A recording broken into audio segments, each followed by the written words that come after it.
Hay algo que es obvio, pero que acabamos obviando precisamente porque es obvio. Los seres humanos, para desarrollarnos, necesitamos alimento, oxígeno y agua, pero sobre todo necesitamos caricias.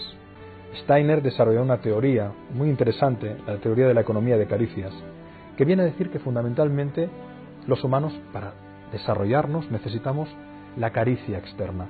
Caricia no solo entendida como el contacto de piel con piel.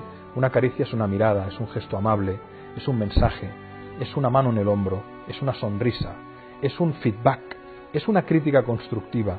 Caricia entendida en inglés sería stroke, como signo de reconocimiento. ¿Pero qué ocurre? Pongamos una metáfora, una analogía. Si yo no tengo agua que beber y estoy en un páramo sin agua, en un desierto, y llevo muchos días moviéndome por ahí sediento, sabiendo que además la vida empieza a correr riesgo, y encuentro un charco de agua en muy mal estado que incluso por su hedor me frena a acercarme, no lo dudemos, cualquiera de nosotros se tiraría de cabeza al charco. Con las caricias, con los signos de reconocimiento sucede lo mismo, y ahí está la frase de William Faulkner: entre el dolor y la nada prefiero el dolor, es decir, preferimos el dolor a la nada.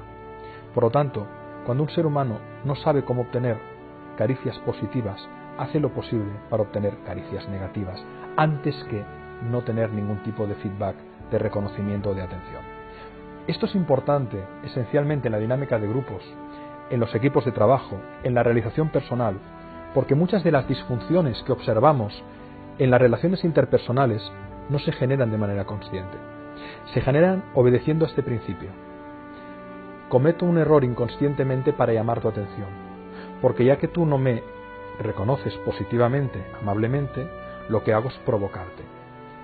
Por poner un ejemplo fuera de lo profesional, pero que nos ayuda luego a volver al territorio del management.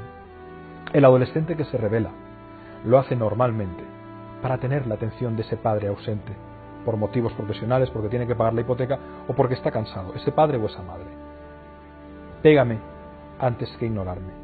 Por eso crea comportamientos disfuncionales, porque está clamando por el reconocimiento de aquella persona a la cual ama y que tiene como un referente. La rebelión muchas veces no es más que una forma descarada, incluso desesperada, de llamar la atención. Si fuéramos conscientes de esto, la lectura que muchas veces haríamos a comportamientos poco afortunados, incluso tóxicos, no sería de que el otro lo hace por incompetencia o deliberadamente, sino que lo hace porque nos está llamando nuestra atención, nuestro diálogo, nuestro feedback, para que los dos podamos crecer. A partir de esta premisa, a partir de la premisa de que en el fondo todo ser humano necesita para sobrevivir caricias positivas, podemos llegar a una conclusión que creemos que es muy interesante. A la hora de relacionarnos con el otro, ya sea entre pares, ya sea con mandos o con personas que tienen autoridad moral o funcional, o con personas a las cuales nosotros tenemos ascendencia, no sirve de nada la relación tóxica. No sirve de nada, es tremendamente contraproducente el insulto, la presión innecesaria, la humillación, el acoso moral. Aquellas personas que dicen que sometiendo al otro y tratándolo en un exceso de presión rinden más, generan el espejismo de la eficiencia a corto plazo.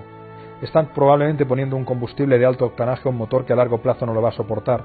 La curva de rendimiento a corto plazo puede ser explosiva, pero esa persona petará y por lo tanto la disfunción a largo plazo será extraordinaria.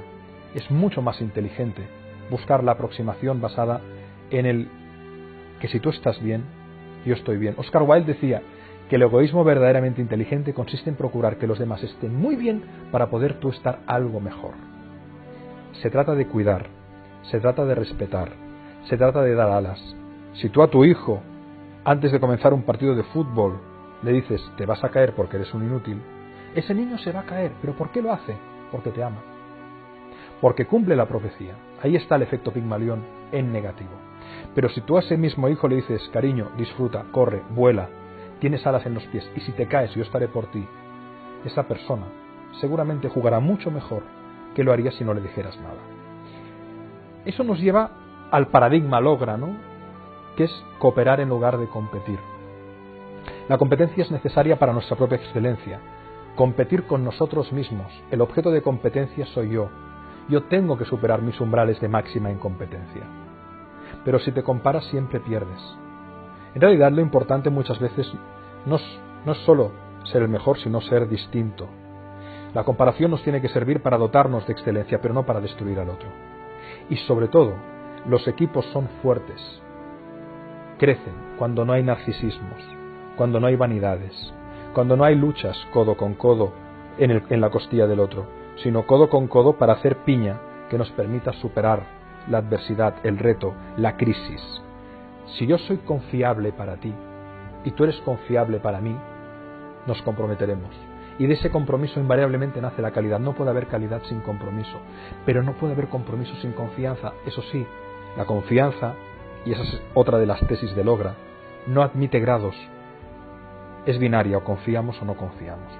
La lógica de la cooperación nace de la lógica de la confianza y nace a su vez de esa lógica de que hemos enunciado antes: trata a un ser humano como es y seguirá siendo lo que es, pero trátalo como puede llegar a ser, porque confías en él, porque cooperas con él y se convertirá en lo que está llamado a ser.